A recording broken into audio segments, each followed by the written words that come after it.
For this video, I'm looking at writing the general equation of a line in standard form. So this is a longer process, especially if you compare it to point slope form, but it's going to encompass a whole bunch of stuff all at once. Let me write down these numbers quick so I don't forget. 7, -3 is 1 point on the line. 4, -8 is another point on the line. So going back to our big general idea of slope, we have 2 points. No, we have points on the line, an infinite number of points on the line. And one of the useful pieces of information from that pattern is how fast are things changing. And we call that the slope. So the slope is how fast are the y's changing, how fast are the x's changing. And that's a really good piece of information to know for any application. The other really helpful thing to know is where are we starting from? Because if we know where we started from and we know how fast things are changing, then we can get a lot of information from there. We can make predictions about where we're going to end up after however many days or whatever it's going to be. But those two pieces of information are really, really handy to have, is where are we starting from and how fast are things changing. So that's called the y-intercept and the slope. So if you were asked to write an equation in slope-intercept form, that's what you'd be finding. The general, before I even say the general form, the standard form, excuse me, if you took the point slope form, which we have down here, if you distributed this 10 through the parentheses and rearranged this to get y all by itself, you would have found slope-intercept form. So if you did y minus 1 equals 10x minus 70, and then you got y by itself by adding 1 to both sides, that would be the slope-intercept form of the equation. So this is point slope form. This is slope-intercept form. Again, just rearranging the exact same equation. If we rearrange this even further, if we move the 10x's over here, we'd have negative 10x minus y equals negative 69. That is called the standard form of an equation. And all of these forms have their uses. They all are useful for different things. This one is really useful for knowing where we started from, how fast we're going. This is really useful if we know how fast we're going and we know at least 1 point on the line, even if it's not the starting point. This is really useful in other situations. It all depends. So we're just rearranging these formulas, and they're all of these are just rearranging of this basic slope formula. So as fun as that sounds, to spend your whole day rearranging formulas, that's what we're doing. All right, we have 2 points on the line, 7, -3, and 4, -8. Neither one of those points are the starting point. So we can't use our slope-intercept form right away. We need the slope for any of these. So let's find the slope. I'm going to ask, how much do the y's change? How much do the x's change? From -3 to -8, it went down 5. So I've now found the change in y. From 7 to 4, it went down 3.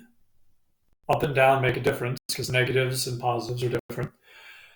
Now a negative divided by a negative, that works out to be positive 5/3. So that's the slope. And you can find that using the formula as well. If you do -8 minus -3 divided by 4 minus 7, you're going to get the exact same result. And that's what any computer program would do, is they would take -8 minus -3, 4 minus 7, and give you the same answer. I just like to look at it and go from there. All right, we found the slope. Here's what I've found works best for most people. There's like 80 different ways to do this. And I've tried all 80 of them with hundreds of students. And this way seems to be the least complicated. So we found the slope. Now we need to write our answer in standard form, where the x and the y are on the same side of an equation. So that's what we're going to do next. Here's what I found works the best.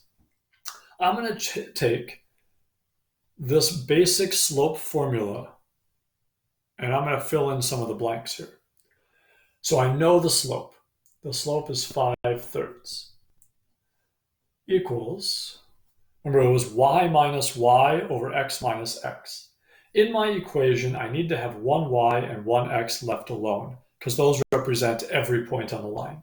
So I'm going to leave the first y and the first x all by themselves, kind of like what we did in the point slope form.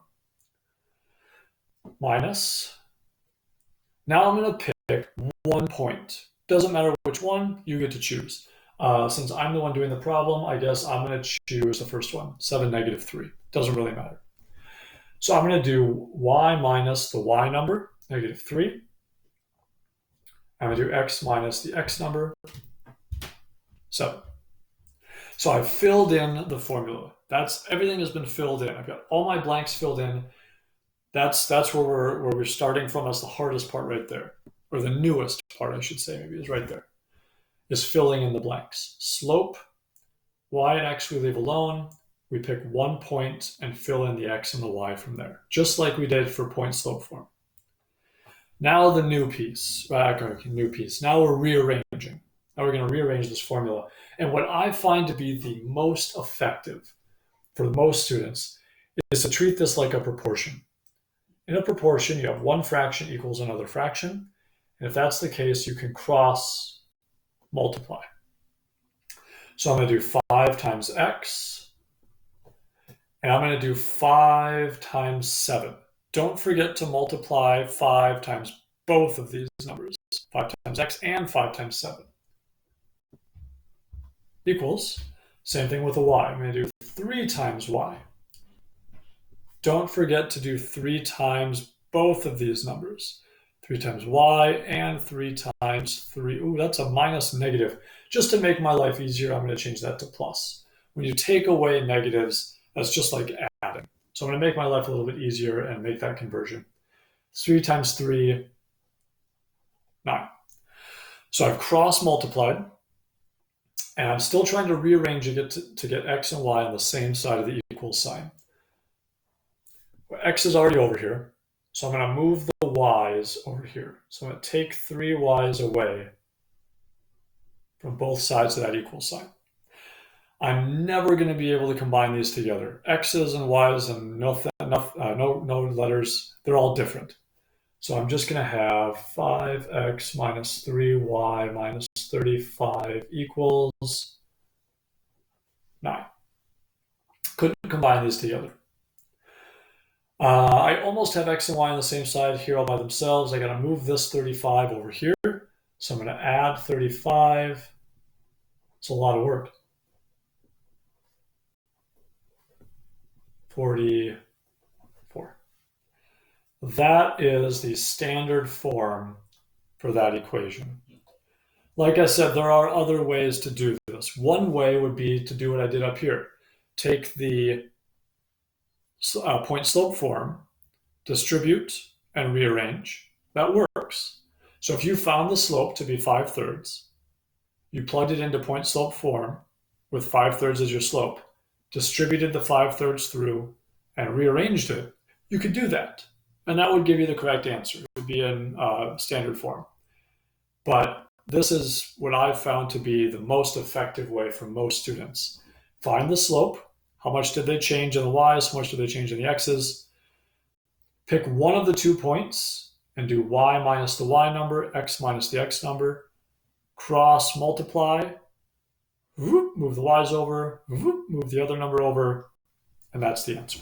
It is a lot of work and takes some practice. I'm going to let you do number 11, and I believe it's 13, are very similar to this. If you get a whole number for a slope, like if you get the slope to be 5, it would just be 5 over 1. So instead of putting 5 over 3, you'd put 5 over 1, and then you'd cross multiply, and you get the answer that way. All right, let me know if you've got other questions.